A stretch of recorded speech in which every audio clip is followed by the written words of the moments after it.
മരുന്ന് വാങ്ങാം. നിങ്ങളിപ്പോൾ പല സ്ഥലങ്ങളിലും പോയി ഒട്ടേറെ മരുന്നുകൾ വാങ്ങിക്കഴിച്ചു. അവരെ മുഴുവൻ കുറ്റവും പറഞ്ഞ് നടക്കുന്ന ഒരു സമയമായിരുന്നു. ഡോക്ടർമാരെയും ആശുപത്രികളെയും ഒക്കെ കുറ്റം പറഞ്ഞ് അവരൊക്കെ കച്ചവടക്കാരാണ്, അതുകൊണ്ട് നിങ്ങൾക്ക് ഒരുപാട് പറ്റുപറ്റി എന്നൊക്കെ പറഞ്ഞാണ് ഇവിടെയും വന്നിട്ടുണ്ടാവുക. കുറെ കഴിഞ്ഞിട്ട് ഇവിടെ നിറങ്ങിയും ഇത് തന്നെ പറഞ്ഞ് നടക്കുക എന്നുള്ളതാവും ശീലം. ഞാൻ അറിയുന്നിടത്തോളം ഒരു രോഗിയും രോഗം മാറാൻ ഇഷ്ടപ്പെടുന്നില്ല. അതാണ് ഈ കാലഘട്ടത്തിൽ രോഗം മാറാത്തത്. പൈസ ചെലവാക്കിയിട്ടുണ്ടാവും, വണ്ടിയിലായിരിക്കും വന്നിട്ടുണ്ടാവുക, ഒരുപാട് മരുന്ന് വാങ്ങിച്ചിട്ടുണ്ടാവും. പക്ഷെ രോഗം മാറണം എന്ന് രോഗം വന്നാൽ രോഗിക്ക് പിന്നെ ആഗ്രഹമില്ല. വിദ്യാഭ്യാസവും പണവും ഉണ്ടെങ്കിൽ പറയുകയും വേണ്ട. വിദ്യാഭ്യാസമുള്ള പണമുള്ള ഒരു രോഗിയെങ്കിലും രോഗം മാറാൻ അല്പം പോലും ഇഷ്ടപ്പെടുകയില്ല. കാരണം രോഗം വെച്ച് ഏറ്റവും വലിയ കച്ചവടം ചെയ്യുന്നത് രോഗികളാണ്. രണ്ടാമത് രോഗിയുടെ രോഗം മാറരുതെന്ന് നിർബന്ധമുള്ളവരെയും കൂട്ടിയാണ് നിങ്ങൾ വന്നിരിക്കുന്നത്. അവരെ ഈ ബന്ധുക്കളെന്ന് വിളിക്കുന്നത്. അതുകൊണ്ട് ആലോചിച്ചിട്ട് മരുന്ന് കഴിക്കാൻ തുടങ്ങിയാണ്. കേൾക്കുമ്പോൾ പറയുന്നത് കള്ളമാണെന്ന് നിങ്ങൾക്ക് തോന്നലുണ്ടാവും. കാര്യം പറഞ്ഞു കഴിയുമ്പോൾ നിങ്ങൾക്ക് ബോധ്യമാവുകയും ചെയ്യും. ഇവിടെ വന്നിരുന്ന് മറ്റാശുപത്രികളെയോ ഡോക്ടർമാരെയോ ഒന്നും കുറ്റം പറയേണ്ട, കുറ്റം നിങ്ങളുടെയാണ്. അതിന് കാരണം രോഗം ഇന്ന് വലിയ ആനുകൂല്യം നൽകുന്നത് രോഗികൾക്കും ബന്ധുക്കൾക്കുമാണ്. പണം കുറെ ചെലവാക്കിയാലും ഒന്ന് ഉത്തരവാദിത്തങ്ങളിൽ നിന്ന് ഒളിച്ചോടുക, അതാണ് ഏറ്റവും വലിയ കച്ചവടം. രോഗമില്ലെങ്കിൽ മനുഷ്യന് ഒരുപാട് ഉത്തരവാദിത്വമുണ്ട്. ആധുനിക വിദ്യാഭ്യാസം പൂർണ്ണമായും ഉത്തരവാദിത്തങ്ങളിൽ നിന്നുള്ള ഒളിച്ചോട്ടത്തിനുള്ള ലൈസൻസാണ്. വേറെ ഒന്നിനും കൊള്ളുകയില്ല. പരീക്ഷ എഴുതിയ ഏത് വമ്പനെ രണ്ടാമതാ പരീക്ഷ എഴുതിച്ചാൽ പാസ്സാകുന്ന പ്രശ്നമില്ല. അധ്യാപകനെ അവൻ പഠിപ്പിക്കുന്ന വിഷയത്തിന് പരീക്ഷ എഴുതിച്ചാൽ ജയിക്കുകയില്ല. പിന്നീട് പുനഃപരീക്ഷയൊന്നും ഇല്ലാത്തതുകൊണ്ട് ഈ ലൈസൻസും വെച്ച് കച്ചവടത്തിന് ഇറങ്ങുകയാണ്. വിദ്യാഭ്യാസം ഒളിച്ചോട്ടത്തിനുള്ള ഏറ്റവും വലിയ ലൈസൻസാണ്. സ്വന്തം ഉത്തരവാദിത്തങ്ങൾ നിർവഹിക്കാതിരിക്കാൻ. ശരിയാണോ? ശരിയാണോ? വിദ്യാഭ്യാസത്തിന്റെ ഈ പേപ്പർ കാണിച്ചാൽ നിങ്ങൾ പൊതുജനത്തെയൊക്കെ വരട്ടുന്നത്. നിങ്ങളുടെ വീടിന്റെ ഭിത്തിയിലൊക്കെ പേരും അതിന്റെ അറ്റത്തെ ഡിഗ്രിയൊക്കെ എഴുതി വെക്കുന്നത് കളിപ്പിക്കാൻ തന്നെയാണ്. ശരീരം അനങ്ങാതെ ഉത്തരവാദിത്തങ്ങളൊന്നും നിർവഹിക്കാതെ സുഖമായി ജീവിക്കുവാനുള്ള ലൈസൻസാണ് ഗവൺമെന്റ് കൊടുക്കുന്ന എല്ലാ വിദ്യാഭ്യാസ സർട്ടിഫിക്കറ്റും, എല്ലാ യൂണിവേഴ്സിറ്റിയുടെയും.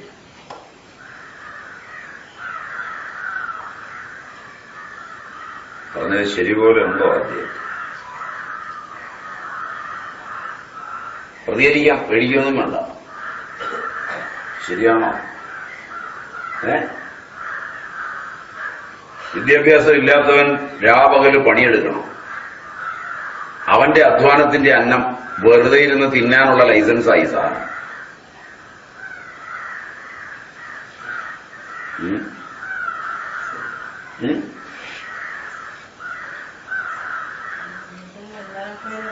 എല്ലാവരും exceptions are very few. Licence കിട്ടിയാൽ അഹങ്കാരം വളരെ കൂടുതലുമാണ്. എക്സെപ്ഷൻസ് ആർ വെരി ഫ്യൂ എന്ന് പറഞ്ഞാൽ വളരെ വിരലെണ്ണാനുള്ളവരെ വിദ്യാഭ്യാസം കിട്ടി കഴിഞ്ഞിട്ട് പണിയെടുക്കുന്നവരുള്ളൂ. രോഗമുണ്ടെങ്കിൽ കല്യാണം, അടിയന്തിരം, മറ്റാവശ്യമൊക്കെ വരുമ്പോൾ നമുക്ക് ഇഷ്ടമുള്ളത് പോവുകയും അല്ലാത്ത തീ കാരണം പറഞ്ഞ് പോവാതിരിക്കുകയും ചെയ്യാം. ശരിയല്ല, ശരിയല്ല. പല പണിയിൽ നിന്നും മോചനം നേടാം, വീട്ടിലും പുറത്തും. ഓഫീസുകളിലെല്ലാം ചെന്ന് ഒപ്പിട്ട് പോരാം. 30 ദിവസത്തെ ഒന്നിച്ച് ഒപ്പിട്ടിട്ട് വരുന്നവർ വരെയുണ്ട്. മേലാവി എന്നൊന്നും പറയില്ല, കാരണം രോഗിയല്ലേ. രോഗമുള്ള രോഗിയുടെ വീട്ടിൽ നിന്ന് വരുന്നവനല്ലേ. ശരിയാണോ? ശരിയാണോ? കള്ളമാണെന്ന് പറ. തന്റെ ഉണ്ടെങ്കിൽ പറ കള്ളമാണ് സ്വാമി പറയുന്നത്.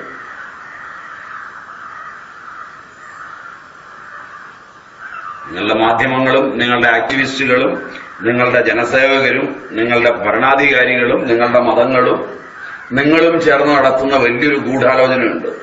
അധ്വാനിക്കുന്നവൻ കൂടുതൽ അധ്വാനിക്കുകയും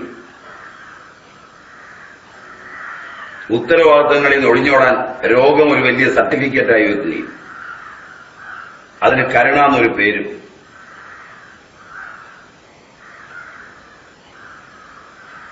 ശരിയല്ലല്ലോ? ശരിയല്ലല്ലോ?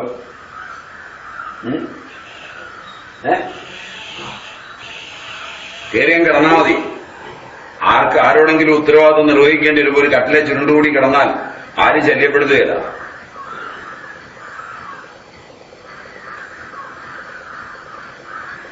പഴയകാലത്തും ആളുകളുണ്ടായിരുന്നു, അധ്വാനിക്കുന്നവനൊരു പനി വന്നാൽ, തലവേദന വന്നാൽ അവൻ അത് വെച്ചുകൊണ്ട് പണിയെടുക്കാൻ പോകുമ്പോൾ പനി തന്നെ അവന്റെ ശരീരത്തിൽ നിന്ന് പോകും.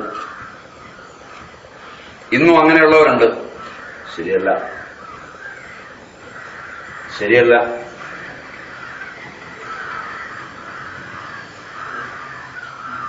പിരിവ് നടത്താം. ബന്ധുക്കളുടെ കയ്യിൽ നിന്നെല്ലാം കാശിയൊക്കെ വാങ്ങിക്കാം. രോഗിയോ രോഗമുള്ളവനോ വീട്ടിലുണ്ടായാൽ തന്നെ. ഫോറിനിൽ നിന്നൊരുത്തം പണം അയക്കാനുണ്ടെങ്കിൽ, ഒരു രോഗി വീട്ടിലുണ്ടെങ്കിൽ ആ രോഗിയോട് ആ പുറത്തുള്ളവന് സ്നേഹവും ഉണ്ടെങ്കിൽ വീട്ടിലുള്ളവരുടെ മുഴുവൻ ചെലവ് അധ്വാനിക്കാതെ ഈ രോഗിയുടെ ചെലവിൽ കഴിയാം. അതിന് നിങ്ങൾ ഉണ്ടാക്കിയ സ്ഥാപനങ്ങളാണ് സൂപ്പർ സ്പെഷ്യാലിറ്റി ഹോസ്പിറ്റൽ. രോഗം പോകാനുണ്ടാക്കിയവയല്ല.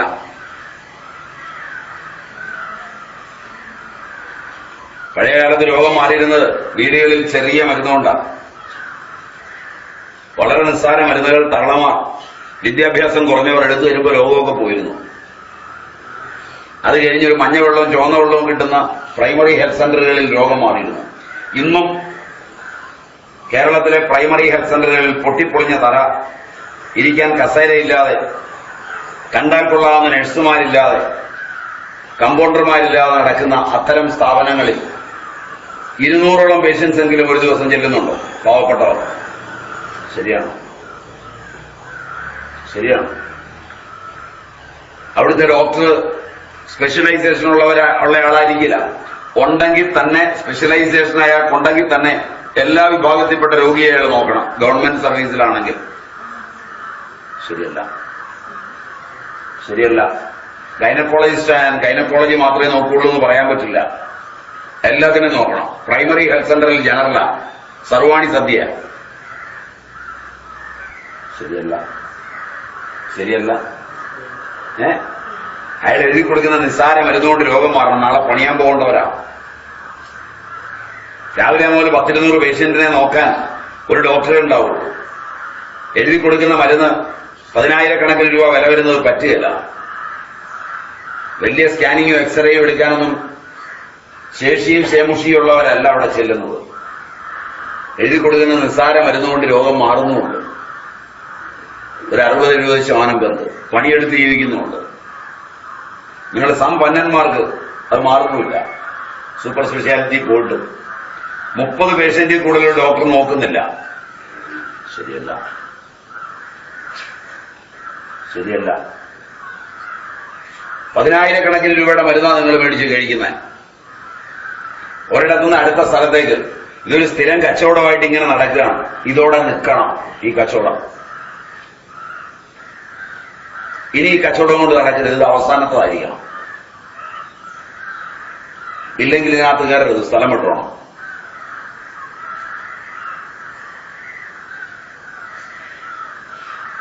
ശരിയല്ലെന്നൊന്ന് പറ.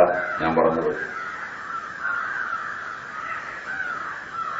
മിതമായ ഭാഷയിൽ ഞാൻ പറഞ്ഞത് ശരിയല്ല എന്ന് തന്റെ ഇടത്തോടെ ഒന്ന് പറ. ജീവിതാനുഭവത്തിൽ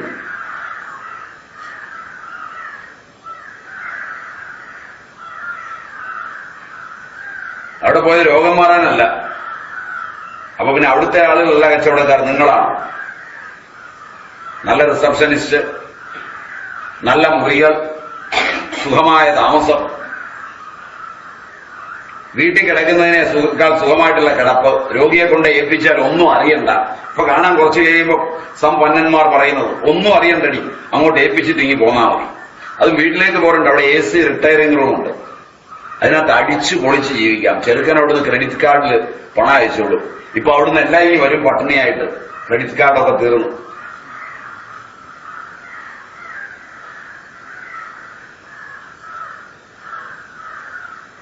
അങ്ങനെയല്ലേ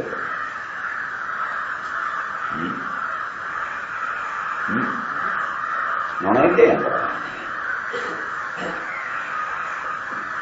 എന്താ മുഖത്തിന് മ്ലാനത? ഞാൻ പറഞ്ഞൊക്കെ നുണയല്ലേ?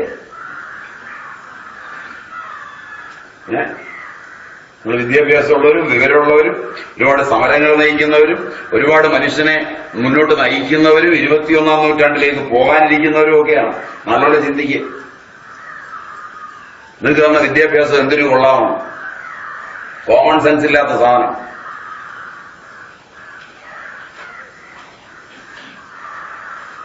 ഇത്രയ്ക്ക് പച്ചയ്ക്ക് പ്രതീക്ഷിച്ചിട്ടുണ്ടാവില്ല. അതും കാലത്തെ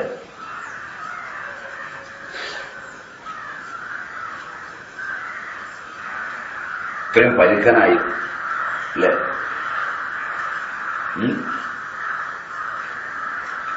വ്യത്യാസമാവില്ല. നിങ്ങളുടെ തള്ളയൊന്നേ പറഞ്ഞിരുന്നെങ്കിലോ പല്ല് പറിക്കണം. ശരിയല്ലേ? സ്വന്തം തള്ളയോ തള്ളയോ നിങ്ങളോട് മുഖത്ത് നോക്കി പറഞ്ഞിരുന്നെങ്കിൽ നിങ്ങൾ പല്ല് പറിച്ചേനെ. അവർ പട്ടിണി കിടന്ന് പഠിപ്പിച്ചതാണെങ്കിലും ഒറ്റയെണ്ണത്തിനാകില്ല.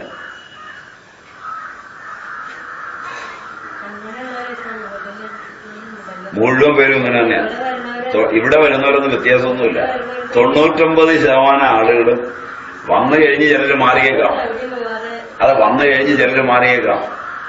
ജനറലി ഇത് തന്നെയാണ് ലോകം. അറിഞ്ഞു എന്നുള്ളത് വേറെ കാര്യം. പറഞ്ഞത് ശരിയല്ലേ?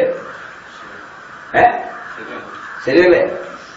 നല്ലപോലെ ആലോചിച്ച് നോക്ക്. ഞാൻ പറഞ്ഞത് തെറ്റുണ്ടോ തോന്നിയാൽ എഴുന്നേക്ക് അടിക്ക്. ഞാൻ നിങ്ങളുടെ തല്ലുകൊള്ളുകയല്ല, തിരിച്ചു പറയില്ല. പറഞ്ഞത് കള്ളമാണെങ്കിൽ തല്ലിക്കൂ. യാതൊരു ദയ എന്നോട് കാണിക്കല്ല. സൂപ്പർ സ്പെഷ്യാലിറ്റി ഹോസ്പിറ്റൽ നിങ്ങളുടെ ആഗ്രഹത്തിന് വന്നതാണ്. ഇപ്പൊ കുറച്ച് കഴിയുമ്പോൾ കേൾക്കാം, നിങ്ങൾക്ക് തന്നെ കേൾക്കാം. ഇതൊക്കെ പറഞ്ഞാലും ഇതിന്റെ ഇടയിൽ അവസാനം വരുന്ന ചിലരുണ്ട്. ഈ നിപ്പ് കഷ്ടപ്പാട്. കേരളത്തിൽ ക്യൂ നിൽക്കാൻ ഇഷ്ടപ്പെടുന്ന ഒരേ ഒരു സ്ഥലമേ ഉള്ളൂ, മദ്യം വാങ്ങിക്കാൻ. മര്യാദയ്ക്ക് ക്യൂ നിൽക്കുന്ന ഏക സ്ഥലം അവിടെയാണ്. ശരിയല്ല? ബാക്കിയുള്ളിടത്തൊക്കെ എങ്ങനെ ഇടിച്ചു കയറാൻ ശ്രമിക്കും.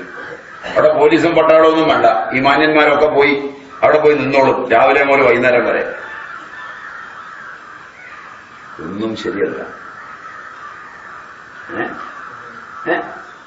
പോയി നോക്ക്, നുണയാണോന്ന്. വേണ്ടാത്തതിന് മാത്രമേ നിങ്ങൾക്ക് അച്ചടക്കം ഉള്ളൂ, വേണ്ടതിനില്ല. കേരളീയരെ അങ്ങനെ ആക്കിയെടുത്തിട്ടുണ്ട് പരിഷ്കാരികളായിട്ട്. സ്വല്പം കഴിയുമ്പോ കേൾക്കാം അവിടുന്ന് വരുന്നവര് ചിലർ പറയുന്നത്. അപ്പൊ ഇത് കേട്ട് കഴിഞ്ഞിട്ട് ഒടുവി വരുന്നവര്. ഇതൊക്കെ ഞങ്ങൾ കേൾപ്പിക്കാം നിങ്ങളുടെ ശബ്ദത്തിൽ. കച്ചവടമാണെന്നുള്ളതിന് തെളിവ് 3 ക്യാൻറ്റീൻ അവിടെ പോയാൽ. സൂപ്പർ സ്പെഷ്യാലിറ്റിയിലെ താഴത്തെ ക്യാൻറ്റീൻ അവിടുത്തെ ഫ്രീ ജീവനക്കാർക്കുള്ള ഫ്രീ ശാപ്പാട് കിട്ടുന്നതാ. അത് പയറിന്റെ 2 അറ്റം മുറിച്ച് തോരൻ വെച്ചതാ. മറ്റേ നടുക്കുള്ള ക്യാൻറ്റീൻ ഇടത്തരക്കാർക്കുള്ളതാ. ഒരു 30 രൂപ ഊണിന് കൊടുത്താൽ ഒരുമാതിരി ചോറ് കിട്ടും.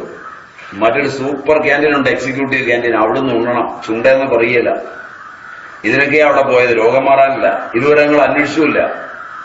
ആരുടെയെങ്കിലും രോഗം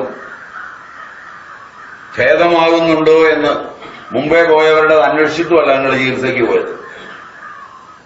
പാക്കേജും അഡ്വർടൈസ്മെന്റും ഒക്കെ നോക്കിയാ പോയത്. ശരിയല്ല? ശരിയല്ല? മാറുന്നതിനാണ് പോയതെങ്കിൽ ഇത്രയും വലിയ ഹോസ്പിറ്റൽ വേണ്ട. സാധാരണ പ്രൈമറി ഹെൽത്ത് സെന്ററുകൾ കൊണ്ട് ഇത് മിതമായി മാറിയിരുന്നതാണ്. സ്വകാര്യ മേഖലയിൽ ഇതൊന്നും വരേണ്ട കാര്യം തന്നെ ഉണ്ടായിരുന്നില്ല. നിങ്ങൾ പഠിക്കാൻ പോയ വിദ്യാഭ്യാസം പോലും കുളമായത് സ്വകാര്യ മേഖല വന്നതിന് ശേഷമാണ്. ശരിയല്ല? ശരിയല്ല. അവിടെ നിങ്ങൾ ചേർന്നാണ് ഈ കച്ചവടം ഉണ്ടാക്കിയത്. കച്ചവടമാണെന്നുള്ളതിന് വേറെ തെളിവുണ്ട്. ഞങ്ങൾ നിങ്ങളുടെ ഡ്രൈവർമാരെ പലരെയും പിടിച്ച് ഇന്റർവ്യൂ ചെയ്ത് വെച്ചിട്ടുണ്ട്. സാധനം കാസർഗോഡ് നിന്നും കണ്ണൂർ നോക്കി ഒരു വണ്ടി പിടിക്കും രോഗമുണ്ടെന്ന് കേട്ടാൽ. മരുന്ന് കഴിപ്പിക്കാനല്ല വരുന്നത്. ഇപ്പോൾ അമലയിലെയും അമൃതയിലെയും ലേക്ക് ഷോറിലെയും മലബാർ ഹോസ്പിറ്റലിലെയും മരുന്ന് വീട്ടിൽ ഇരിപ്പുണ്ട്. പ്രോപ്പറായിട്ട് കഴിച്ചിട്ടുമില്ല. ഇത് മേടിച്ചുകൊണ്ട് വെച്ചാൽ കഴിച്ചാൽ രോഗം ചിലപ്പോൾ മാറിപ്പോയെങ്കിലോ. മാറിപ്പോയാൽ പിന്നെ പണിയെടുത്ത് ജീവിക്കണ്ടേ. 2 ദിവസം കഴിക്കും, പിന്നെ എല്ലാം കൂട്ടിയിടും. ഇപ്പം വീട്ടിൽ വന്ന് നമുക്ക് ഇരിക്കുന്ന മരുന്നെല്ലാം കൂടെ വലിച്ചടിച്ചൊരു കണക്കെടുക്കാം.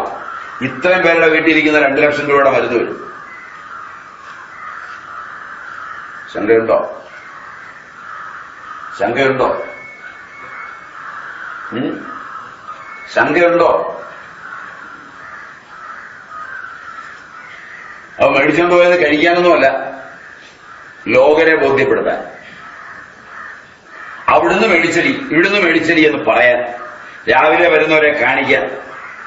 കൃത്യമായി മരുന്നെടുത്ത് കൊടുക്കുന്ന ഒരാൾ പോലും വീട്ടിലുണ്ടാവില്ല. വരുമ്പോൾ ഒരു 10-30 പേര് വണ്ടിയെ കയറും. ഒരു രോഗിയോടൊപ്പം എത്ര പേരാ വന്നിരിക്കുന്നതെന്ന് നോക്കണം. മരുന്നെടുത്തു കൊടുക്കാനോ ഭക്ഷണം കൊടുക്കാനോ ഇതിൽ ഒരുത്തനെ പോലും കാണുകയില്ല തിരഞ്ഞാൽ. ഇത് മുഴുവൻ ലോകരെ ബോധ്യപ്പെടുത്താനുള്ള വരവാണ്.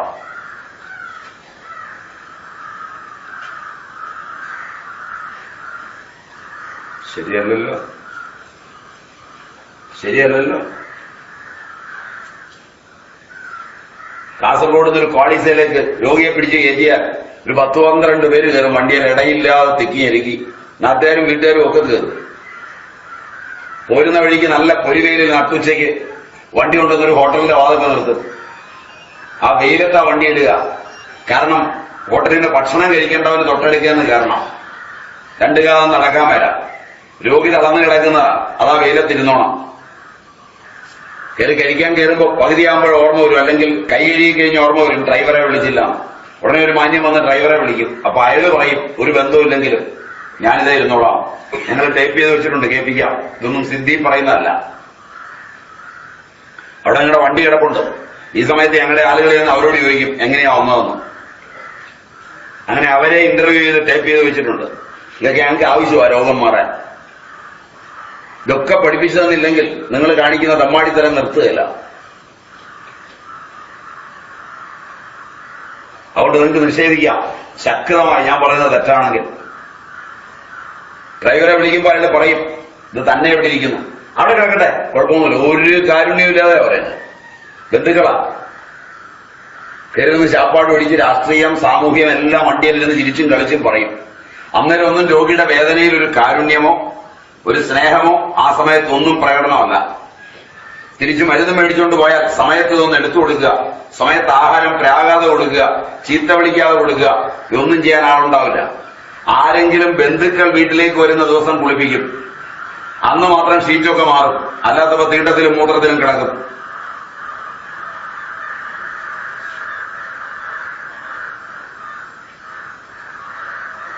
നിങ്ങളിന്ന് ജീവിക്കുന്ന മുഴുവൻ ആളുകളെ ബോധ്യപ്പെടുത്താനാണ്. അതാണ് നിങ്ങളുടെ ആദ്യത്തെ രോഗം. അത് തീർന്നാൽ മാത്രമേ മരുന്ന് മേടിച്ചുകൊണ്ട് പോയിട്ട് കാര്യമുള്ളൂ. മനസ്സാദ്യം മാറണം, ബന്ധുക്കളുടെയും രോഗിയുടെയും.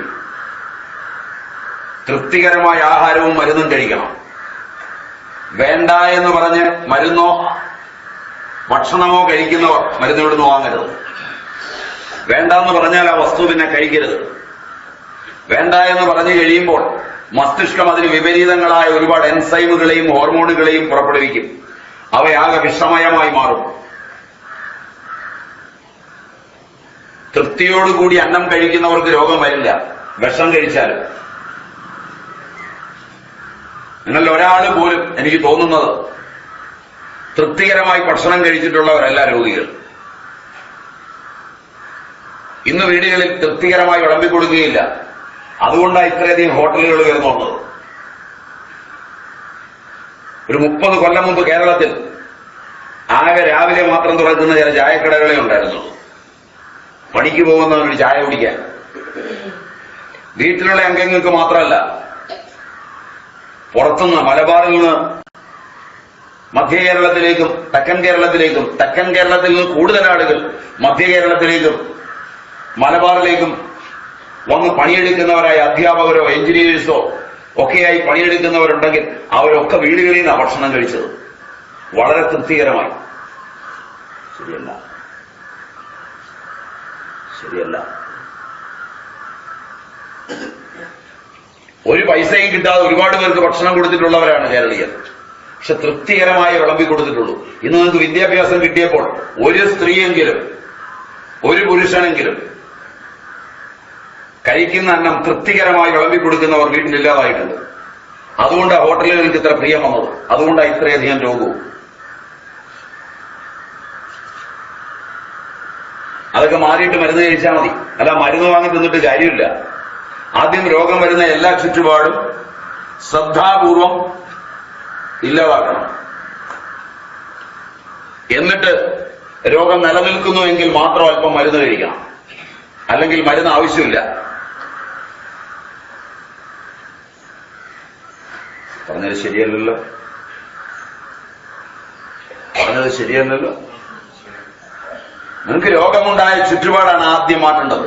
അത് നിലനിർത്തിക്കൊണ്ട് ഉള്ള മരുന്ന്, അത് ആയുർവേദ ആയാലും അലോപ്പതി ആയാലും ഹോമിയോപ്പതി ആയാലും മേടിച്ച് കഴിച്ചിട്ട് കാര്യമില്ല. രോഗത്തിന്റെ കാരണങ്ങളെല്ലാം തടഞ്ഞിട്ട് വേണം മരുന്ന് കഴിക്കാൻ. അതുകൊണ്ട് നല്ലവണ്ണം ആലോചിക്കുക. തൃപ്തികരമായ അന്നം വിളമ്പാവും. ഒരു വീട്ടിലെങ്കിലും ഇന്ന് തൃപ്തികരമായ അന്നം ഉണ്ടാക്കുകയോ കൊടുക്കുകയോ ചെയ്യുന്നവരില്ല. തൃപ്തികരമായി കഴിക്കുന്നവരുമില്ല. ഉണ്ടെങ്കിൽ നിങ്ങൾ ഈ പരുവത്തിലൂടെ വരികയില്ല. നിങ്ങളുടെ ശരീരത്തിന്റെ രണ്ട് കലകൾ, വിഷകലയും അമൃതകലയും, വിഷകല ജാജ്വല്യമാനമാകുന്ന വിധം ഭക്ഷണം കഴിക്കരുത്. എടുത്തെറിഞ്ഞും വഴക്കുണ്ടാക്കിയും ചീത്ത വിളിച്ചും പ്രാഗിയും ഭക്ഷണം കഴിക്കരുത്. ഇന്നു മുതൽ അങ്ങനെ ഉണ്ടെങ്കിൽ നിന്നാൽ മതി. അന്നം അമൃതാണ്, ഔഷധം അമൃതാണ് എന്ന് വിചാരിച്ച് തന്നെ കഴിക്കാൻ പറ്റണം.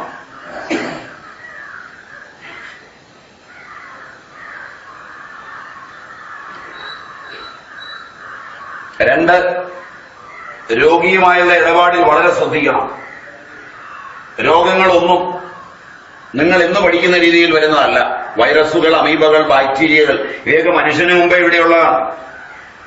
മാത്രമല്ല, ഏകകോശ ജീവികൾ പരിണമിച്ചാണ് മനുഷ്യൻ വരെ എത്തിയത്. മനുഷ്യന്റെ പൂർവ്വരൂപങ്ങളാണ് ഈ ജീവികളെല്ലാം. അവയൊന്നും മനുഷ്യന്റെ ശത്രു ആവില്ല. അത് ആദ്യം ഉറച്ചു വിശ്വസിക്കണം. നാളെ മനുഷ്യനാകാൻ തയ്യാറെടുക്കുന്ന കോശപരിണാമം വരുത്തുന്ന ഈ ജീവികൾ തന്റെ തന്നെ പരിണാമത്തിന്റെ അങ്ങേ തലയ്ക്കൽ നിൽക്കുന്ന മനുഷ്യന്റെ ശത്രുവാകുന്നു എന്ന് പറയുന്നത് നിങ്ങളുടെ സിദ്ധാന്തത്തിന് തന്നെ എതിരാണ്. രോഗം വരുമ്പോൾ നിങ്ങളുടെ ശരീരത്തിൽ അവയെ കണ്ടെത്തിയേക്കാം. അവയെ കണ്ടതുകൊണ്ട് രോഗം കൊണ്ടുവന്നത് അവയാണെന്നുള്ളതിന് തെളിവില്ല. അവയുള്ള ചുറ്റുപാടിൽ എല്ലാവർക്കും രോഗം വരുന്നില്ല. മനസ്സിലായില്ല? മാത്രമല്ല, അവ മാത്രമുള്ള ചുറ്റുപാടിൽ രോഗം ഉണ്ടാകുന്നില്ല പലർക്കും. പഴയ കാലത്ത് മെഴുകിയ തറ, പട്ടി, പൂച്ച, കോഴി, എലി എല്ലാം കയറിയിറങ്ങുന്ന വീട്. പലപ്പോഴും കോഴി, പട്ടിയും പൂച്ചയും എലിയും കോഴിയും ഒക്കെ കിണറ്റി വീണ് ചത്ത് ചീഞ്ഞു പൊങ്ങുമ്പോഴാണ് ചിലപ്പോഴറിയുക. അതുവരെ ആ വെള്ളം കുടിച്ചു. എന്നിട്ടൊന്നും ഇന്ന് കാണുന്ന എലിപ്പനിയും ബഹളവും ഒന്നും വന്നില്ല. ശരിയല്ല, ശരിയല്ല. നിങ്ങളിൽ 50 കഴിഞ്ഞവരൊന്ന് കൈപൊക്കിയാൽ നല്ലതാണ്. 50 വയസ്സിൽ കൂടുതലുള്ളത് ഇത്രയും പേരെങ്കിലും ഉണ്ട്. നിങ്ങളുടെ കുട്ടിക്കാലത്ത് ഇന്ന് പിള്ളേർക്കുള്ള ലജ്ജയില്ല. ഇന്ന് 2 വയസ്സുള്ള കുഞ്ഞിന് ലജ്ജയുണ്ട്. അന്നേരം 8 വയസ്സോ 10 വയസ്സോ ആയാലും ലജ്ജയുണ്ടാവില്ല. ആണും പെണ്ണും വസ്ത്രധാരണമില്ലാതെ വീടുകളിലൂടെ ഓടിക്കളിച്ച് നടന്നിരുന്നു. ശരിയല്ല, ശരിയല്ല. മിക്കവാറും പെരയ്ക്കകത്തും മുറ്റത്തും അടുക്കളയിലും കിടപ്പുമുറിയിലും ഒക്കെ തൂറുകയും കൊള്ളുകയും ചെയ്തിരുന്നു. ചാണകം മെഴുകിയതായിരുന്നു തറ, ഓല കെട്ടിയതായിരുന്നു വീട്. മഴ പെയ്യുമ്പോൾ പുഴുക്കളൊക്കെ വീഴുമായിരുന്നു ഓലയുടെ ഇടയിൽ നിന്ന്. സമ്പന്നരുടെ വീട് വരെ മെഴുകിയ തറയാ. അത് ചാണകം മെഴുകിയ തറയിൽ പിള്ളേര് തൂറുമ്പോൾ മൂത്രം അവിടെ താഴും, മരത്തിനകത്ത് ജലം താഴും. മരം മാത്രം ഒരു പാള കൊണ്ട് കോരി ദൂരെ കളഞ്ഞിട്ട് ആ പറ്റി പിടിച്ചിരിക്കുന്ന മലത്തിന്റെ പൊക്കത്തിലേക്ക് ചാണകം തേക്കുമ്പോൾ ചാണകം തീട്ടവും കൂടെ തേച്ച് വെച്ചതാ പെരയ്ക്കകം മുഴുവൻ. പുകയുള്ള അടുപ്പുകളെ ഉണ്ടായിരുന്നുള്ളൂ. പുക തിന്നാ പെണ്ണുങ്ങൾ വളർന്നത്. ഒരു പെൺകുട്ടിയെ വിവാഹം കഴിച്ചു കൊണ്ടുവന്നാൽ അപരിചിതമായ ഒരു വീട്ടിലേക്കാണ് വരുന്നത്. ഇന്നത്തെ പോലെ വിദ്യാഭ്യാസം കൊണ്ട് പരിചിതമല്ല ലോകവും ചുറ്റുപാടും. അപരിചിതനായ ഒരു പുരുഷനെ അപരിചിതയായ ഒരു പെൺകുട്ടിയാണ് കല്യാണം കഴിക്കുന്നത്. 16-17 വയസ്സ് കഴിഞ്ഞ് മാത്രമാണ് 1960-70 വരെ പെൺകുട്ടികൾ ആദ്യത്തെ മെൻസസ് കാണിച്ചത്. ഇന്നത്തെ പോലെ നേരത്തെയല്ല. കോടതി പറയുന്ന 18 വയസ്സ് പ്രായപൂർത്തി എന്ന് പറയുന്നത് മെൻസസിന് തന്നെ പ്രായപൂർത്തി എന്ന് പ്രകൃതി ആ രീതിയിലായിരുന്നു. അത് കഴിഞ്ഞു വരുന്ന ഒരു പെൺകുട്ടിയെ വിവാഹം കഴിച്ചു കൊണ്ടുവന്നാൽ അവൾ ആ വീട്ടിലെത്തുമ്പോ പിള്ളേരുടെ തീർത്ഥമൂത്രവും കോരണം. ആരുടെ പിള്ളേരെന്നുള്ള നോട്ടമില്ല. അവളുടെ കുട്ടിക്കാലത്ത് അവളുടെ തീർത്ഥവും മൂത്രവും കോരിയിട്ടുണ്ട്.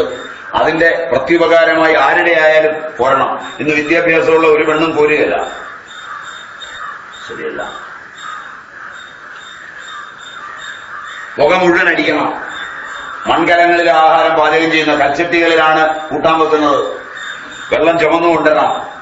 ഈ കഷ്ടപ്പാടെല്ലാം ചെയ്ത് രാവിലെ എല്ലാവർക്കും ഭക്ഷണം ഉണ്ടാക്കി കൊടുത്തു. കൊച്ചു കുഞ്ഞുങ്ങൾക്ക് പ്രത്യേക ഭക്ഷണമാണ്. പ്രായം ചെന്ന വയസ്സന്മാരെ കുളിപ്പിക്കണം. അവർക്ക് കുഴമ്പ് തേപ്പിക്കണം.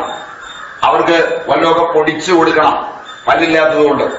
ഇങ്ങനെ എല്ലാം പണിയെടുത്ത് കഴിഞ്ഞ് വരുന്ന അതിഥിക്കും പറമ്പിലുള്ള പണിയെടുക്കുന്നവർക്കും വീട്ടിലുള്ള അംഗങ്ങൾക്കും എല്ലാം ഭക്ഷണം പാകം ചെയ്ത് കൊടുത്തു കഴിഞ്ഞാൽ പലപ്പോഴും രാവിലെ ഈ പണിയെടുത്ത സ്ത്രീകൾ പട്ടിണിയായിരിക്കും. ഉച്ചയ്ക്ക് വല്ലതും ഉണ്ടാക്കുമ്പോൾ കഴിക്കാവുന്നതായിരിക്കും. ഉച്ചയ്ക്കും പലപ്പോഴും ഉണ്ടാക്കി കഴിയുമ്പോൾ 2 അതിഥികൾ കൂടുതലുണ്ടായി ഉച്ചയ്ക്കും പട്ടിണിയായിരിക്കും. ഈ പുകയും പൊടിപടലങ്ങളും ഈ മലത്തിന്റെയും മൂത്രത്തിന്റെയും ഉണങ്ങിയ പൊടിയും ശ്വസിച്ച് ജീവിച്ച പെണ്ണുങ്ങളൊന്നും ഇന്ന് മാർബിളും ഗ്രാനൈറ്റും പതിച്ച വാക്യൂം ക്ലീനറുള്ള പുകയില്ലാത്ത അടുപ്പുള്ള മൈക്രോവേവ് ഓവനുള്ള വീട്ടിൽ നിന്ന് വരുന്ന നിങ്ങൾ സമ്പന്നരായ പെണ്ണുങ്ങൾ ശ്വാസം മുട്ടിട്ട് അടിക്കുന്ന ഇൻഹേലറും അടിച്ച് അടക്കേണ്ടി വന്നിട്ടില്ല. അവരാണ് ചുറ്റുപാടിൽ ജീവിച്ചത്. അവർക്ക് ശ്വാസം മുട്ടലുണ്ടായില്ല, തുമ്മലുണ്ടായില്ല, അലർജി ഉണ്ടായില്ല, ചൊറിഞ്ഞു പറഞ്ഞ് നടന്നില്ല. ശരിയല്ലല്ലോ. ശരിയല്ലല്ലോ. പറയുന്ന മുഴുവൻ കള്ളമല്ലേ? ശരിയാണോ? ആ ചുറ്റുപാടിൽ കഷ്ടപ്പെട്ട് രാത്രിയാവുമ്പോ സന്ധ്യ കഴിഞ്ഞാൽ ചിമ്മിനി വിളക്കുകൾ പിള്ളേർക്ക് പഠിക്കാൻ കൊടുക്കും. പുക മൂക്കിലേക്ക് അടിക്കാത്ത റാന്തല് പുരുഷന്മാർക്ക് കൊണ്ടുപോകാൻ കൊടുക്കും. 12 കണക്കെ ഒരു കുപ്പിയുടെ അടപ്പ് തുറന്ന് തിരിയിട്ട് അതുമായിട്ട് പോയാണ് വൈക്കോല് വലിച്ച് പശുവിനിട്ട് കൊടുത്തത്. അതും കൊണ്ട് നടന്നാണ് തുണി അയന്നെടുത്തിട്ടത്. അതിനൊന്നും തീപിടിക്കാതെ ഏകാഗ്രതയോടെ അത്രയും പണിയെടുത്ത പെണ്ണുങ്ങൾ ആ മണ്ണെണ്ണ പുകയും കൂടെ അടിച്ചു കഴിഞ്ഞിട്ടും രാവിലെ കഴിച്ചില്ല, ഉച്ചയ്ക്ക് കഴിച്ചില്ല. പുരുഷന് രാവിലെ ഭക്ഷണം കൊടുത്തു, ഉച്ചയ്ക്ക് കൊടുത്തു വിട്ടു. 4 മണിക്ക് അവൻ കാന്റീനിൽ നിന്നു. രാത്രിയിൽ അവൻ കൂട്ടുകാരോടൊപ്പം അല്പം അടിച്ചു പൂശിയാ വരുന്നത്. പിള്ളേരെ കഴിപ്പിച്ച് കിടത്തി അവനെയും കാത്തിരുന്ന് അവൻ വന്ന് ഭക്ഷണം കഴിച്ച് അവന് ഷീറ്റും വിരിച്ചു കൊടുത്ത് തിരിച്ചു വന്ന് പാത്രം മുഴുവൻ മോറണം. അതിനിടയിൽ ഉണ്ടെങ്കിൽ ഒരൽപ്പം ഭക്ഷണം രാത്രി മാത്രം കഴിച്ച് പാത്രം മോറിയിട്ട് നടു നിവർത്തിയാ മതി എന്ന് വിചാരിച്ച് കിടക്കുന്ന സ്ത്രീ അവന്റെ ഇംഗിതത്തിനും കാമത്തിനും വേണ്ടി കിടന്നിട്ട് വർഷത്തിലൊന്നോ 2 വർഷം കൂടുമ്പോഴോ ഒന്നോ വീതം 15ഓളം പ്രസവിച്ചിട്ടും അന്നത്തെ ഒരു സ്ത്രീയുടെയും മുട്ട് തേഞ്ഞില്ല, നട്ടല് തേഞ്ഞില്ല, സെർവിക്സില്, ഓവറിയില്, യൂട്രസില് ക്യാൻസർ വന്നില്ല, അലർജിയും തുമ്മലും ചീറ്റലുമായി നടന്നില്ല, ദേഹം മുഴുവൻ ചൊറിഞ്ഞു പറഞ്ഞില്ല. നിങ്ങൾക്കാകട്ടെ ഇതെല്ലാം ഉണ്ടെന്ന്.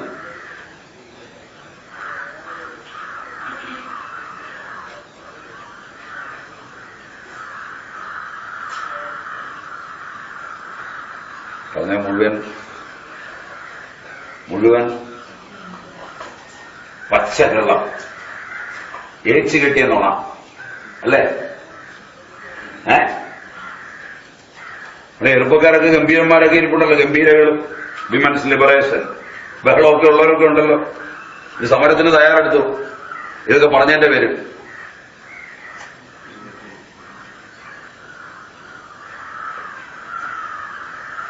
കാക്കാശി നിങ്ങളുടെ വിദ്യാഭ്യാസം കൊള്ളുകയെന്നുള്ളതിന് തെളിവായത്.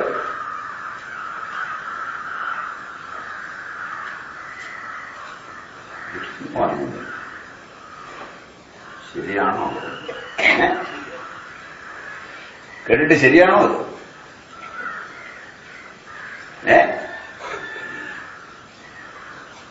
എണ്ണത്തിന് നാക്കില്ല.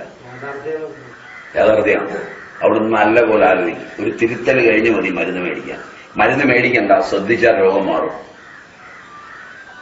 കേരളത്തിൽ ഏറ്റവും കൂടുതൽ രോഗം, നിങ്ങൾ കച്ചവടക്കാർ രോഗത്തിന്റെ ഏറ്റവും കൂടുതൽ ഏത് മേഖലയിലാണെന്ന് നോക്കിയാൽ പൊതുമേഖലാ സ്ഥാപനങ്ങളിൽ പണിയെടുക്കുന്നവരാണ്.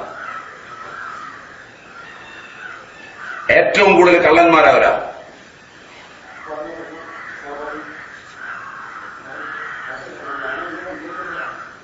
എങ്ങനെ പണിയെടുക്കാതിരിക്കുക, എവിടെയും പണിയെടുത്തോളാമെന്ന് ഒപ്പിട്ട് കൊടുക്കുക, സുരക്ഷിതമായി ജോലി കിട്ടിയാൽ പിന്നെ പണിക്ക് കയറാതിരിക്കാനുള്ള നമ്പർ നോക്കുക, കള്ള സർട്ടിഫിക്കറ്റ് വരെ ഉണ്ടാക്കുക, ഒപ്പിട്ടിട്ട് പോരാൻ ശ്രമിക്കുക. രോഗം വൈറസ് അമീബയല്ല. കാരണം വൈറസ് അമീബ ഇല്ലാത്ത ആരോഗ്യമുള്ള WHO സ്റ്റാൻഡേർഡിൽ കഴിക്കുന്ന ഒരു മീറ്റിംഗും മറ്റും വെച്ചാൽ ലക്ഷക്കണക്കിന് രൂപയാണ് ആ മീറ്റിംഗിലെ പാർട്ടിക്ക് വേണ്ടി വരെ ചെലവാക്കുന്നത്, തിന്നാനും കുടിക്കാനും. അത്ര സ്റ്റാൻഡേർഡുള്ള ഭക്ഷണം സ്റ്റാൻഡേർഡുള്ളിടത്തുനിന്ന് മാത്രം കൊണ്ടുവന്ന് ഗംഭീരമായി കഴിക്കുന്ന പൊതുമേഖലാ സ്ഥാപനങ്ങളിലെ ജീവനക്കാർക്കാണ് കേരളത്തിൽ ഏറ്റവും കൂടുതൽ രോഗമുള്ളത്.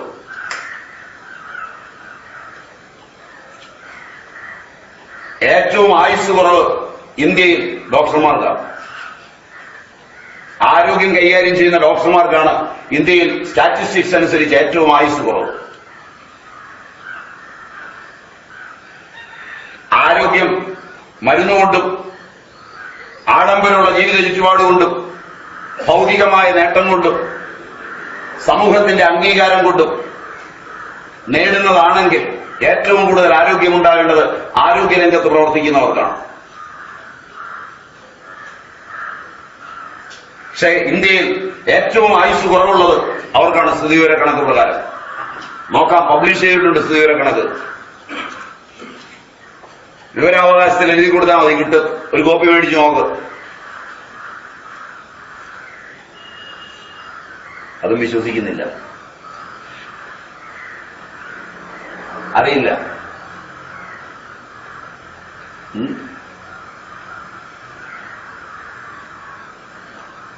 അറിയില്ല, അല്ലെങ്കിൽ ശരിയല്ല സ്വാമി പറഞ്ഞത്. പത്രത്തിൽ വായിച്ചിട്ടുണ്ടോ? ഇല്ല. ആയുസ് കുറവർക്കം എല്ലാ പത്രത്തിലും ഒരു ദിവസം വന്ന വാർത്ത, കണക്ക് സഹിതം. ഇനി തീരുമാനിച്ചുകൊള്ളുക, അവരാ നിങ്ങളെ ചികിത്സിക്കുന്നത്.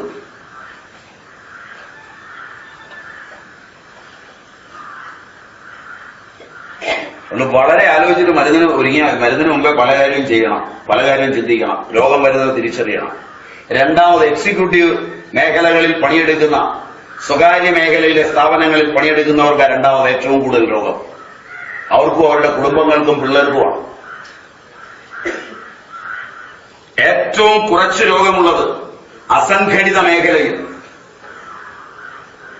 വളരെ മലീമസമായ ചുറ്റുപാടിൽ ജീവിക്കുന്ന ആളുകളാണ്.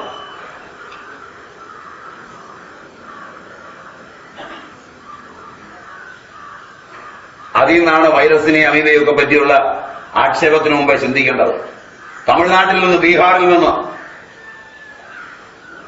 ഒക്കെ വന്ന് കേരളത്തിന്റെ തെരുവോരത്ത് ഓടയും മറ്റും വൃത്തിയാക്കാൻ പണിയെടുക്കുന്നവർ ഒരു പ്ലാസ്റ്റിക് വലിച്ചു കയറ്റി അതിന്റെ കീഴിൽ വളരെ ലളിതമായ ഭക്ഷണം ഉണ്ടാക്കി അവിടെ തന്നെ വേവിച്ചുണ്ടാക്കി അവിടെ ഇരുന്ന് കഴിച്ച് ആ പ്ലാസ്റ്റിക് കൂടിന് കീഴിൽ എണ്ണ ചേർന്ന് അവിടെ തന്നെ പ്രസവിച്ച് അവിടെ തന്നെ പിള്ളേർ ഓടി നടന്ന് ആ ചെളിവെള്ളത്തിൽ കുളിച്ച് ജീവിക്കുന്നവരുടെ ആരോഗ്യം നിങ്ങൾക്കില്ല.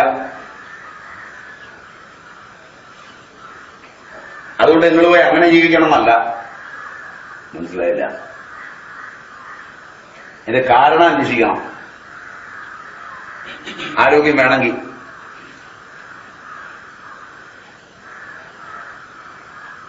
അവർക്കും ലിവറുണ്ട്, അവർക്കും പാൻക്രിയാസ് ഉണ്ട്. അതൊന്നും ഇല്ലാതെ ഉടനമ്പരം വെച്ചുവിട്ടതല്ല. നിങ്ങൾക്കുള്ള എല്ലാ അവയവങ്ങളും അവർക്കുമുണ്ട്. അവരെ ബാധിക്കാത്ത രോഗങ്ങളാണ് നിങ്ങളെ ബാധിക്കുന്നത്. ശാസ്ത്രം പറയുന്ന കള്ളത്തരങ്ങൾക്കപ്പുറം ജീവിതം നോക്കിക്കാണണം. അവരുടെ ഇടയിലുള്ളിടത്തോളം വയസ്സന്മാർ നിങ്ങളുടെ കുടുംബങ്ങളിലില്ല. അത്രയും വയസ്സ് വരെ നിങ്ങൾ ഇരിക്കുന്നില്ല.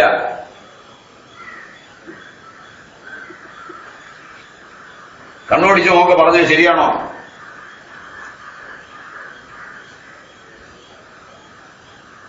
അല്ല, നിങ്ങളുടെ ശാസ്ത്രവും നിങ്ങളുടെ പുരോഗതിയും സാങ്കേതികത്വവും നിങ്ങൾ കഴിക്കുന്ന ഭക്ഷണവും നിങ്ങളുടെ ജീവിത രീതിയും നിങ്ങളുടെ പുതിയ സൗകര്യങ്ങളും മനുഷ്യജീവിതത്തിനും ആയുർദൈർഘ്യത്തിനും ആരോഗ്യത്തിനും ഉതകുന്നതായിരുന്നുവെങ്കിൽ നിങ്ങൾ അവരെ മാതൃകയായി കാണിച്ചു കൊടുക്കണമായിരുന്നു.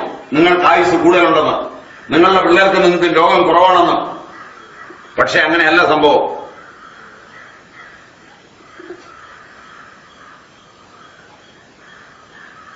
നിങ്ങളിലേക്ക് എത്താൻ അവരും ശ്രമിക്കുന്നത് കുറെ കൂടെ രോഗമുണ്ടായ.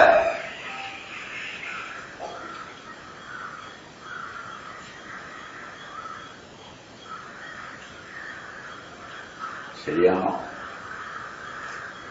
ശരിയാണോ? കറക്റ്റാണ്. അങ്ങനെയാണെങ്കിൽ ഒന്നുകൂടെ നല്ലപോലെ ഇരുന്ന് ആലോചിക്കും, രോഗം എവിടുന്നാ വരുന്നത്. ഞങ്ങൾ അറിയുന്നിടത്തോളം എല്ലാ രോഗവും കൗശിക വിജ്ഞാനപ്രകാരം, കൗശികൻ വിശ്വാമിത്രൻ, അയാളുടെ ഗൗണ പേരാണ് കൗശികം. കൗശികൻ എന്ന് പറഞ്ഞാൽ കോശത്തെപ്പറ്റി നന്നായി അറിയുന്ന, മനുഷ്യ കോശങ്ങളെയും അതിന്റെ വളർച്ചയെയും വികാസത്തെയും പറ്റി നല്ലപോലെ പഠിച്ച കൗശികൻ പറയുന്നത് നിങ്ങളുടെ കോശങ്ങൾ നടത്തുന്ന ഗൂഢാലോചനകളാണ് തോന്നുന്നത്. മനുഷ്യന്റെ കോശം വിഷമയമായി തീർന്ന് ഗൂഢാലോചന നടത്താതെ പനി മുതൽ ഒരു രോഗവും നിങ്ങളുടെ ശരീരത്തിലുണ്ടാവില്ല. ഒരുവൻ അവനോട് വെറുത്തു പ്രതികരിക്കുന്നതാണ് എല്ലാ രോഗവും.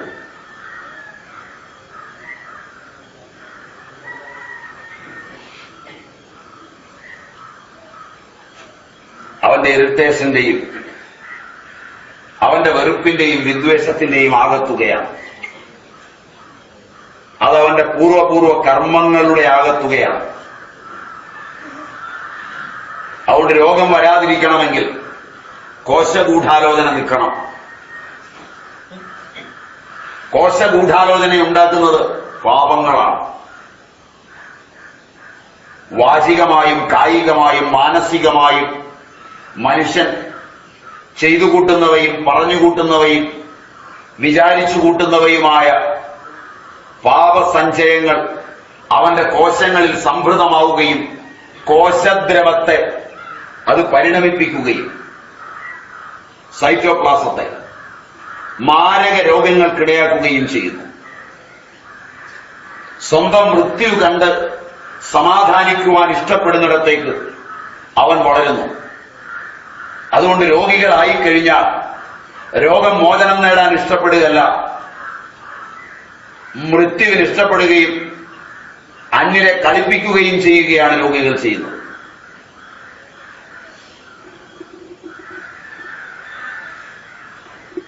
ഇതാ ഞങ്ങൾ അറിയുന്നത്. അതുകൊണ്ട് നിങ്ങളിലെ രോഗികളൊന്നും വന്നിരിക്കുന്നത് രോഗം മാറാനുള്ള ഇഷ്ടത്തിലല്ല, വെറുതെ കളിപ്പിക്കാനാണ്, അവനവനെയും അന്യരെയും.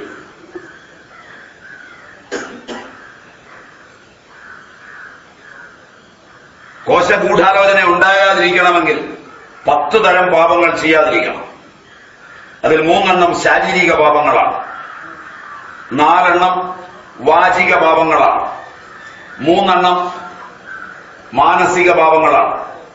ആരെയും ഹിംസിക്കരുത്. ഇന്നു മുതൽ തയ്യാറാണെങ്കിലേ മരുന്നിന് നിൽക്കാം.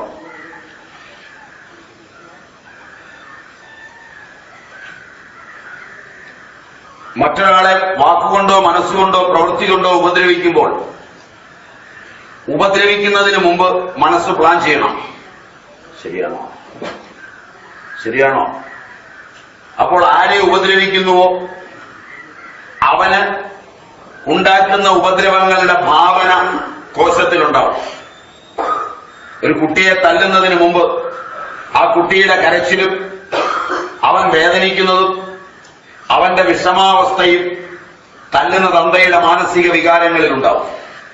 ആ സമയത്ത് തല്ലുന്ന തന്തയുടെ കോശാന്തരങ്ങളിൽ മുഴുവൻ വിഷകലയുടെ ആകിരണം സുസാധ്യമാവുകയും ആ തല്ല് സ്ഥൂലമായി കുട്ടിയാണ് വാങ്ങുന്നതെങ്കിലും സൂക്ഷ്മമായി ആ തല്ല് വാങ്ങുന്നത് തന്തയുടെ മനസ്സായി മാറും. അതുകൊണ്ട് ഈ ലോകത്ത് ആരെ ഹിംസിക്കുമ്പോഴും ഹിംസിക്കുന്നവന് രോഗങ്ങളും ഹിംസ ഏറ്റുവാങ്ങുന്നവന് ശാരീരികമായ കുറച്ചു വേദനകളും. ഇതാണ് നിയമം. ശരി പോലെയുണ്ടോ? ശരി പോലെയുണ്ടോ? ഇല്ലല്ലോ. മറ്റവന് സ്ഥൂലമായി 2 തല്ലുകൊണ്ടാ മതി. അതവൻ ഇഷ്ടപ്പെട്ടെങ്കിൽ സ്വീകരിച്ചാൽ അടിയിഷ്ടാവും. പഴയ പെണ്ണുങ്ങൾ പറയുന്ന പോലെ 100 വയസ്സ് 150 വയസ്സ് വരെയൊക്കെ 120 വയസ്സ് വരെയൊക്കെ സുഖമായി ജീവിച്ചിരിക്കുന്ന പെണ്ണുങ്ങൾ പണ്ട് ഭർത്താവ് ഇടിക്കുമ്പോൾ പറഞ്ഞത്, ഇടിക്കുന്നുണ്ടെങ്കിൽ എനിക്ക് വെള്ളം കോരാൻ പോകണം. തനിക്കൊരു സുഖം എന്നെ ഇടിച്ചിട്ടാണ്, എന്നാ ഇടിക്കുന്നുണ്ടെങ്കിൽ ഞാൻ വെള്ളം കോരാൻ പോകണം. കുറച്ച് കഴിയുമ്പോൾ അവർക്കത് സുഖമായി തീരും. പക്ഷെ ഇടിച്ച് ഇവൻ 50 വയസ്സ് കഴിയുമ്പോഴേക്ക് ചാവും. അന്ന് കേരളത്തിൽ മുഴുവൻ വിധവകളായിരുന്നു കൂടുതൽ. പുരുഷന്മാർ നേരത്തെ ചാവുമായിരുന്നു. ഇന്ന് കേരളത്തിൽ ഒരു സ്റ്റാറ്റിസ്റ്റിക്സ് എടുത്താൽ വൈധവ്യം വന്ന പുരുഷന്മാരാ കൂടുതൽ. ചക്കക്കുരു പോലെയാ ഇന്ന് പല കിളവന്മാരും ഇരിക്കുന്നത്. ഭാര്യ മരിച്ചും പോയി. ശരിയല്ല, ശരിയല്ല. ഒരു 30-35 വയസ്സാകുമ്പോഴേക്ക് യൂട്രസിലും ഓവറിയിലും ബ്രസ്റ്റിലും ഒക്കെ ക്യാൻസറായി വേഗത്തിൽ ചാകുന്നു. കാരണം ഇന്ന് പുരോഗമനമായിട്ട് നടക്കുന്നത് സ്ത്രീകളാണ്. അന്ന് നടന്നത് പുരുഷന്മാരാ. ശരിയല്ലല്ലോ, ശരിയല്ലല്ലോ, ശരിയല്ലല്ലോ, ശരിയല്ലല്ലോ. അത് നല്ലപോലെ ആലോചിക്കുക. അതിലൊക്കെ കണ്ണോടിക്കുക. കാരണം ഇന്ന് പുരുഷന്മാർ കുറച്ച് മര്യാദക്കാരായിട്ടുണ്ട്. ഇന്ന് പിള്ളേരെ കുളിപ്പിക്കുന്നത്, പിള്ളേരെ സ്നേഹിക്കുന്നത്, കുപ്പിക്കകത്ത് പാലൊഴിച്ച് പിള്ളേരെ കുളിപ്പിക്കുന്നത്, പ്രകൃതി തള്ളയ്ക്കാണ് പാല് കൊടുത്തിരിക്കുന്നതെങ്കിലും അത് കൊച്ചിന് കൊടുക്കുകയില്ല. അതിനുവേണ്ടി ഇവൻ ആർട്ടിഫിഷ്യലായിട്ട് കലക്കി കൊടുക്കണം. അപ്പൊ ഇവനൊരു മാതൃത്വം വളരുകയും വാത്സല്യം ഉണ്ടാവുകയും ഒരു കുട്ടി ബഹളം വെച്ച് വന്നാൽ അതിനെ സമാധാനിപ്പിക്കുകയും ഒക്കെ ചെയ്യുന്നത് ഇന്ന് പുരുഷനാണ്. പഴയ കാലത്ത് തള്ള പറയും, അച്ഛൻ പറയട്ടെ ഞാൻ കാണിച്ചു തരാം എന്ന് പറഞ്ഞാൽ അച്ഛനാണ് പേടിപ്പിക്കുന്നത്. മനസ്സിലായില്ല? ഇതൊക്കെ പറഞ്ഞാലും തല്ലുമ്പോ ഓടിപ്പോയി കെട്ടിപ്പിടിക്കും. എന്റെ കുഞ്ഞിനെ കൊല്ലുകയാണോ എന്ന് ചോദിച്ചു. അടിക്കാൻ സമ്മതിക്കില്ല. ഇന്ന് തള്ള തല്ലിക്കൊണ്ടിരിക്കുമ്പോൾ തന്തയാ പിടിച്ചു മാറ്റുന്നത്. നീ കൊല്ലാതെ അതിനെ. ശരിയല്ല. അതുകൊണ്ട് തന്തയ്ക്ക് ആയുസ് കൂടി, തള്ളയുടെ ആയുസ് കുറഞ്ഞു. കുഞ്ഞിന്റെ ബ്രാക്ക് കൂടെ ബാലശാപവും കൂടെ വാങ്ങിച്ച് 30 വയസ്സാകുമ്പോഴേക്ക് കുഞ്ഞിന് മുലപ്പാൽ കൊടുക്കാത്ത ബ്രസ്റ്റൊക്കെ ചീഞ്ഞു നാറി തുടങ്ങി. ഇതിന് മരുന്ന് കഴിച്ചാൽ പോരാ, മനസ്സ് മാറണം. ശരി പോലെ ഇല്ലല്ലോ, ശരി പോലെ ഇല്ലല്ലോ.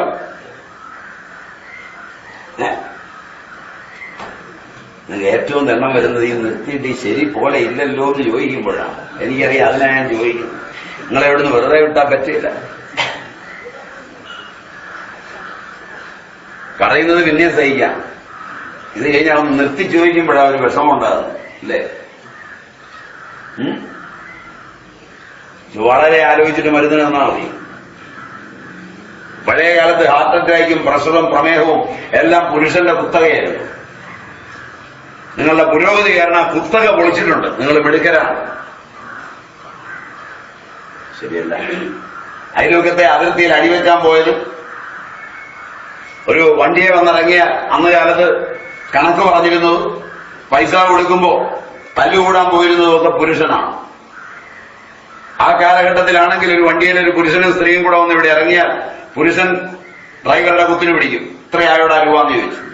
അപ്പൊ ഭാര്യ പറയും, പോട്ട മനുഷ്യ, നാട്ടുകാരെ കാണാം, നാണക്കട, പിള്ളേർക്ക് ജീവിക്കേണ്ടതല്ലേ, ഇങ്ങ് വാ എന്ന് പറഞ്ഞ് വിളിച്ചോണ്ട് വരും.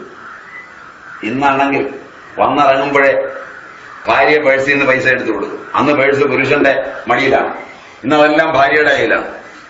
ശരിയല്ല. നിങ്ങളാ കുത്തക പൊളിച്ചു. അതിൽ സ്ത്രീകളുടെ മിടുക്ക് സമ്മതിച്ചിരിക്കുന്നു. പക്ഷേ പുരുഷന്റെ എല്ലാ രോഗവും നിങ്ങൾ മേടിച്ചു കൂട്ടിയിരിക്കുന്നു. നിങ്ങൾ ഐശ്വര്യത്തോടു കൂടി നേരത്തെ രോഗം വന്ന് മരിക്കാനിടയാകുന്ന ഈ നേട്ടം നിങ്ങളുടെ വിമൻസ് ലിബറേഷന്റെ പുരോഗതിയുടെ ഭാഗമാണ്. അത് അപങ്കുരം പോകട്ടെ. എന്നാൽ മാത്രമേ കുറെ കഴിയുമ്പോൾ സ്ത്രീകൾ ഈ ഭൂമുഖത്ത് ഇല്ലാതാവൂ.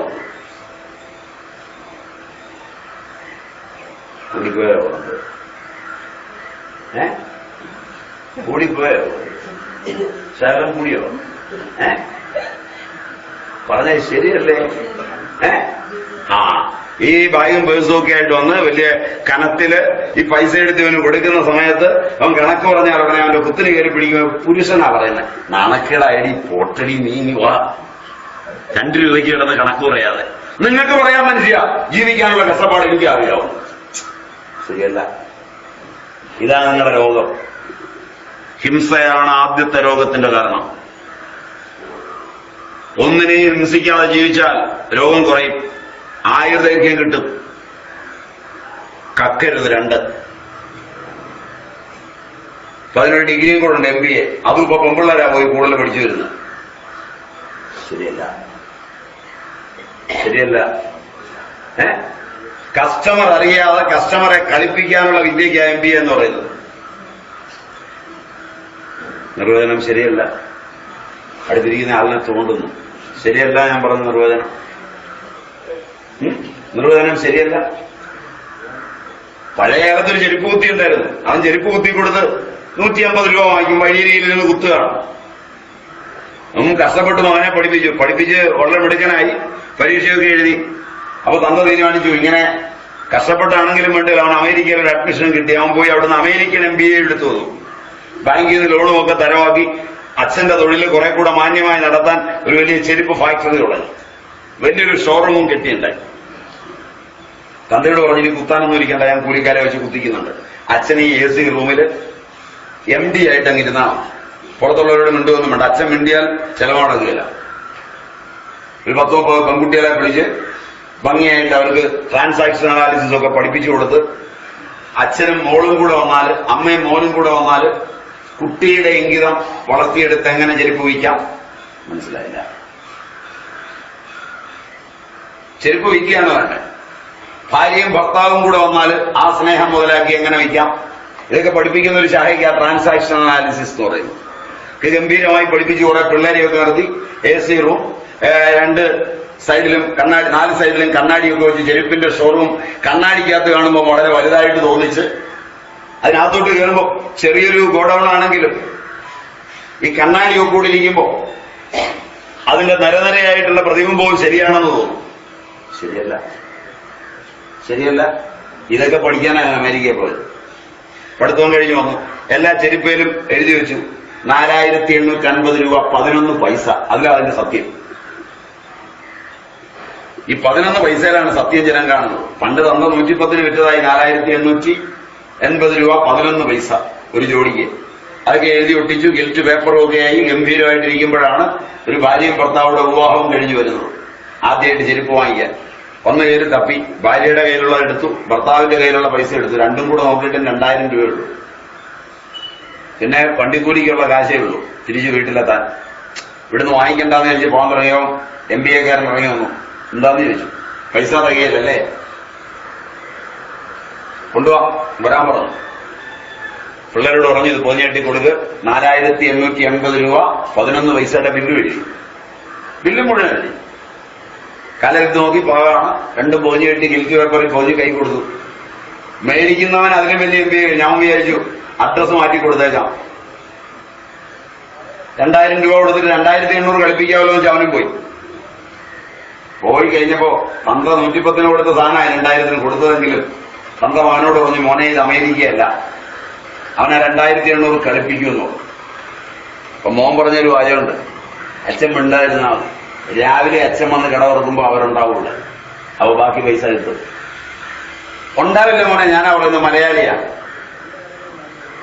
രാവിലെ കട തുറക്കുമ്പോ 2 പേരുണ്ട്. കാരണം ഇവൻ പൊഞ്ഞു കെട്ടി കൊടുത്ത 2 ഇടത്തുകാലല്ലേ ചെരുപ്പാ.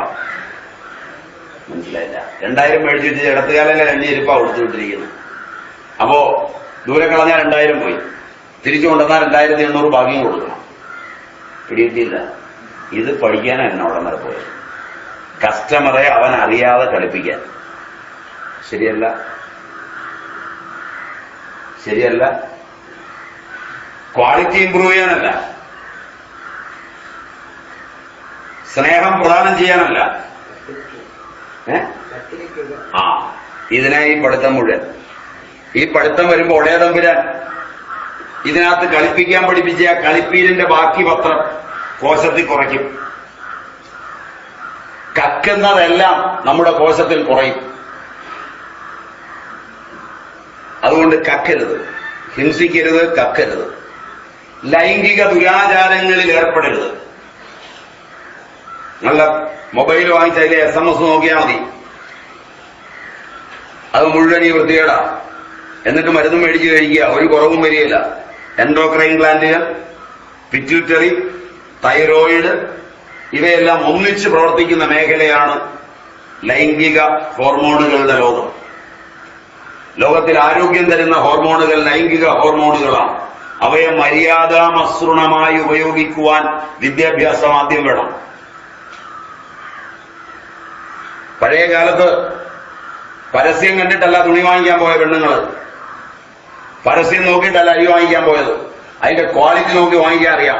ഇന്ന് നിങ്ങൾ പോയി വാങ്ങിക്കണമെങ്കിൽ പരസ്യത്തിൽ നഗ്നത വേണം, എന്തു വാങ്ങണമെങ്കിലും.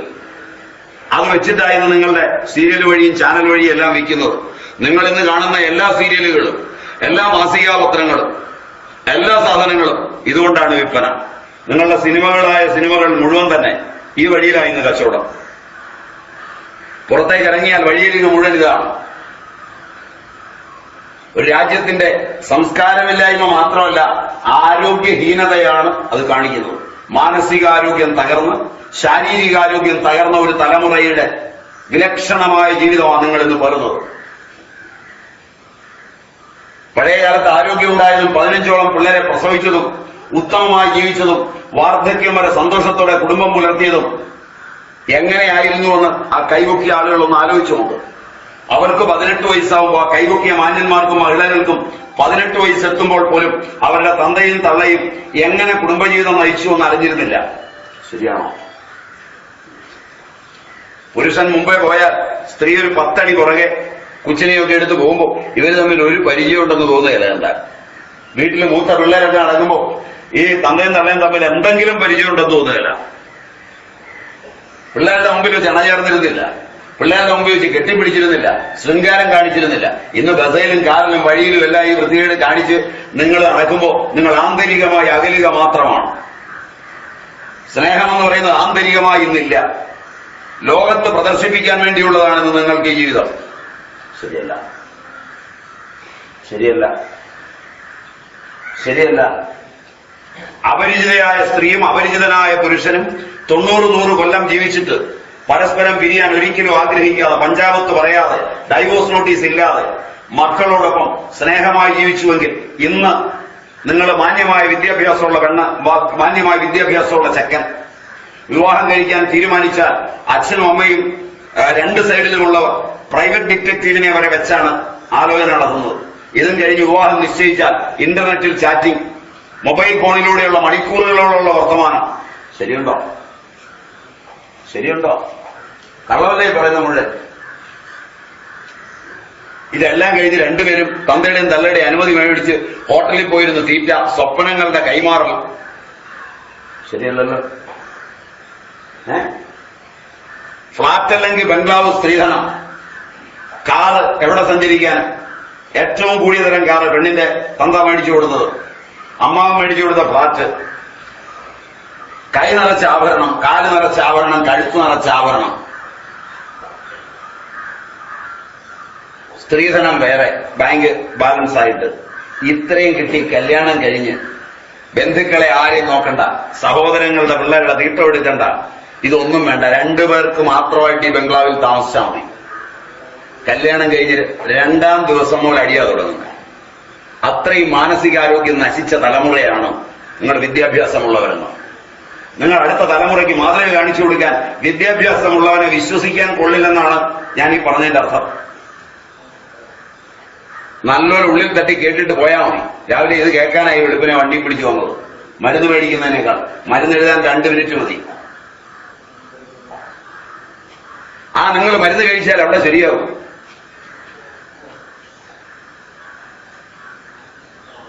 പരസ്പരം യോജിപ്പിന്റെ യാതൊരു വാക്കുമില്ല, പരസ്പര അംഗീകാരത്തിന്റെ യാതൊരു ശബ്ദവുമില്ല. പുറത്തുനിന്ന് വരുന്നവനോട് ഭാര്യ കൂടി നിന്നുകൊണ്ട് ഭർത്താവിനെതിര്, ഭർത്താവ് പുറത്തുനിന്ന് വരുന്നവളോട് കൂടി നിന്നുകൊണ്ട് ഭാര്യയോടെതിര്. ഇതെല്ലാമായിട്ടുള്ളൊരു സാമൂഹിക ജീവിതക്രമം. അതിന് സ്വാതന്ത്ര്യം എന്നൊരു പേര്.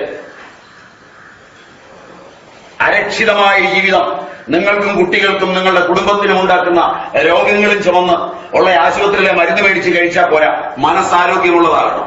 ആരോ പറഞ്ഞു മുറിച്ചു മാറ്റാം കേടുബാധിച്ച ഒരവയവം, പക്ഷേ കൊടും കേടുബാധിച്ച പാവം മനസ്സോ?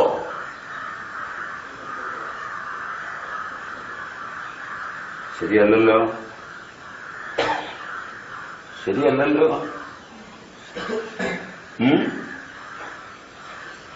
ശരിയല്ലല്ലോ പറഞ്ഞത്. ഒട്ടും ശരിയല്ല. ആണോ? നിങ്ങളൊക്കെ വലിയ ആക്ടിവിസ്റ്റുകളും പത്രക്കാരും വലിയ മേഖലയിലുള്ളവരുമൊക്കെയാണ്. എല്ലാം വകുപ്പുകൊണ്ട് ഇതിനകത്ത് ഇരുന്ന് ആലോചിക്കും. നിങ്ങൾ ഈ സമൂഹത്തിൽ കൊടുത്തത് മുഴുവൻ അരക്ഷിതത്വവും വിദ്യാഭ്യാസം എന്ന പേരിലും ശാസ്ത്രം എന്ന പേരിലും കാണിച്ചു കൂട്ടിയത് അത്രയും വൈകല്യങ്ങളുമല്ലേ. എന്നിട്ട് മര്യാദയ്ക്ക് മാത്രം ജീവിച്ചിട്ട് രോഗം ഉണ്ടാകുമെന്ന് നോക്കും. ഹിംസിക്കരുത്, കക്കരുത്, ലൈംഗിക ദുരാചാരങ്ങളിൽ ഏർപ്പെടരുത്.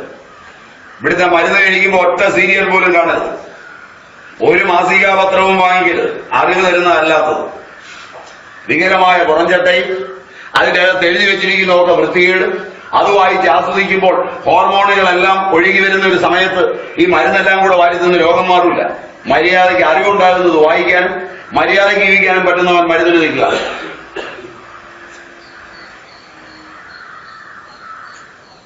വിഷമമായില്ലേ?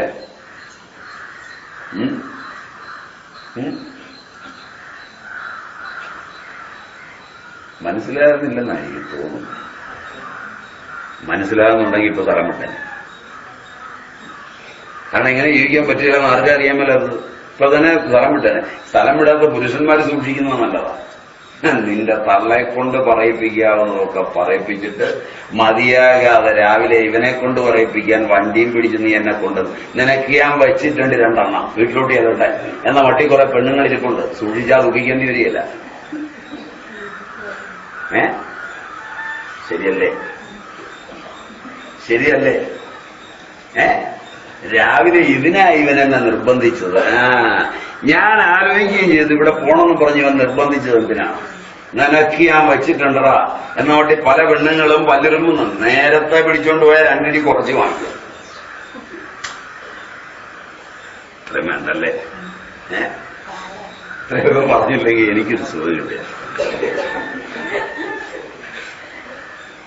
കാരണം ഞാൻ മരുന്ന് തരുന്നത് രോഗം മാറാൻ. അതിന്റെ എല്ലാ വഴിയും അടച്ചിട്ട് വേണം മരുന്ന് തന്നുവിടാൻ. അല്ലാതെ ചുമ്മാ കുറെ മരുന്ന് വാരി തന്നിട്ട് രോഗമൊന്നും മാറില്ല. രോഗം വരുന്ന മുഴുവൻ വഴികളും നോക്കി വെച്ചിട്ടുണ്ട്.